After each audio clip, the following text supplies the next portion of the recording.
Because Buddha just did that. From everywhere he collected people, told them to follow a path of detachment, and he asked them to wear clothes and things which are for detachment, and he asked that you should detach yourself from your families, everything. All this he did for one thing, that they should be prepared for today's life. That they have done all these things. We don't want you to wear orange dresses. We don't want you to do all these wrong things, which are not needed today. They were all right in those days, but today they are wrong because they are not needed. When it is not needed, why should you carry on your head? Like the other day, I saw somebody carrying a big boat on his head. I said, what are you doing? He said, I'm carrying the boat. For what? Why are you carrying the boat?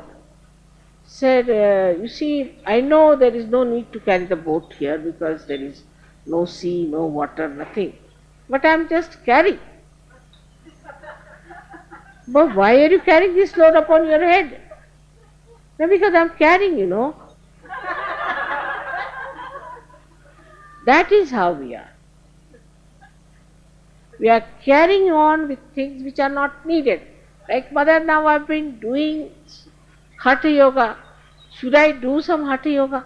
Why do you want to do it? There is no need for you. No, mother, but I have been doing it. Do it now, what to do? It's as stupid as this carrying a boat on your head. That whatever is not needed, unnecessarily wasting your time. I am used to this, mother. I used to do this, so I must do it. Everything is made very easy for you, sir. Very simple. You don't have to starve, you don't have to fast, you don't have to become vegetarians, you don't have to go and sit in the sun or meditate on Himalayas, nothing of the kind. Comfortably, you can sit down wherever you like and you can meditate. Everything made easy. And once you have found out your spirit, you can enjoy everything that's beautiful. On the whole, maybe for some people this is really too much. In a Sahara desert, you are sitting, everything blowing on your head. What is this? How can we live here? Such a rough life. But you don't feel that way because you have the comfort of the spirit within you. It's the comfort of the spirit. And for the comfort of spirit, you don't need anything. That's what you have. So do not carry on with nonsensical things. Because Buddha went round and round as we came today to this program, I was just thinking like Buddha. Going from this end, again coming from this end, then I couldn't find it, then that end, then coming this way. Ultimately we reach a this is blocked. I said, give him a bandha. Finished. Open. So this was blocked, that was blocked, go this way, that way. All right, it was blocked for him. So he went round and round. But it's not blocked for you. Why do you want to go round and round again? But that is what today everybody wants to do the same way. We must sacrifice, we must give up this, we must do that. What are you going to sacrifice? What is there to sacrifice? I would like to know, Sadhguru. Of course, mostly people sacrifice their brains, I think. When nothing is to be sacrificed, why do you want to become a goat of sacrifice? So from Buddha's life, you don't have to learn that he went in the jungles and he did this and he did also renunciation, he gave up his wife. No, that's not needed now. That's over.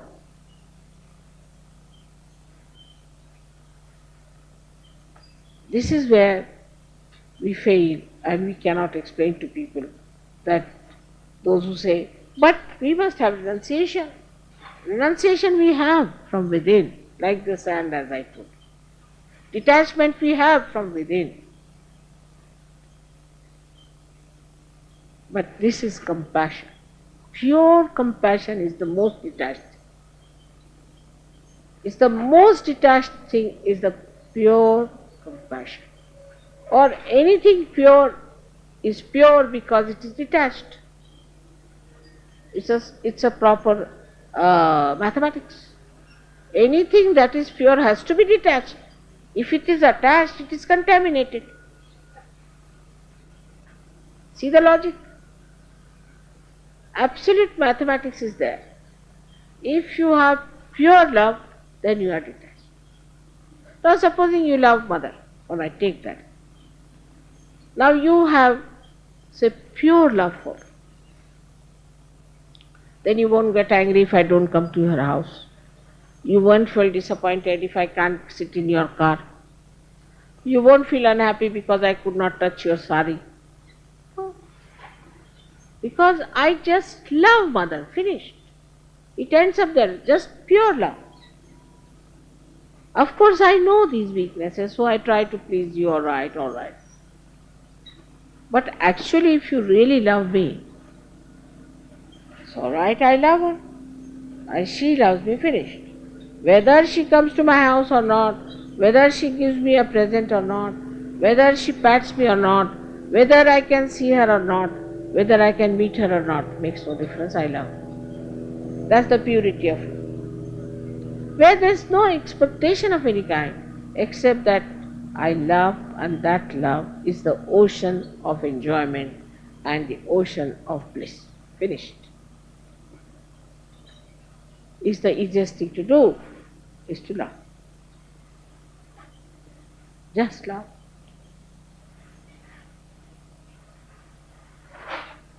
How your heart is like an ocean. I just love. The sea is not attached to any shore. When it has to come, it comes out. When it has to go back, it goes. When it has to give water for the rain, it gives. The water goes as the clouds are formed, then the water falls as rain. Again it comes back to the sea. It doesn't stop anywhere. In the same way, if we just think, is the feeling I have that I love mother, what a feeling it is. That should be the end of everything, absolute. I feel the same way, otherwise I would be feeling every day guilty.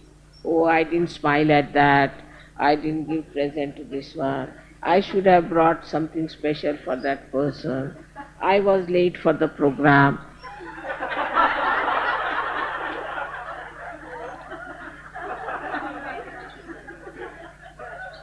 But I don't feel guilty because it's all managed. If I had come earlier, all these hecklers would have been there to trouble us.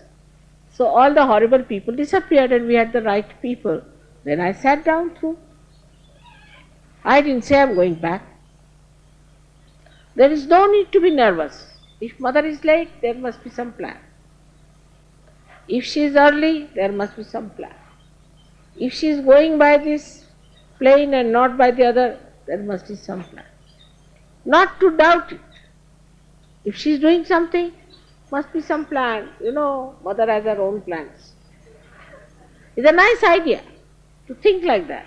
She has her own plans, you know.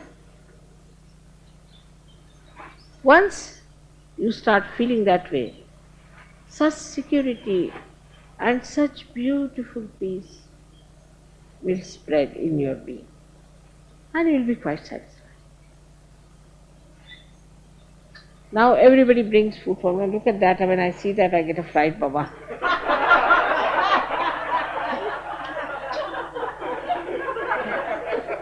I mean, look at that. I was supposed to test it, but even testing will be so much.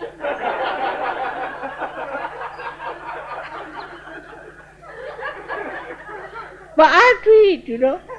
Because if I don't touch one of them, then they will think, why didn't mother touch? Must be something.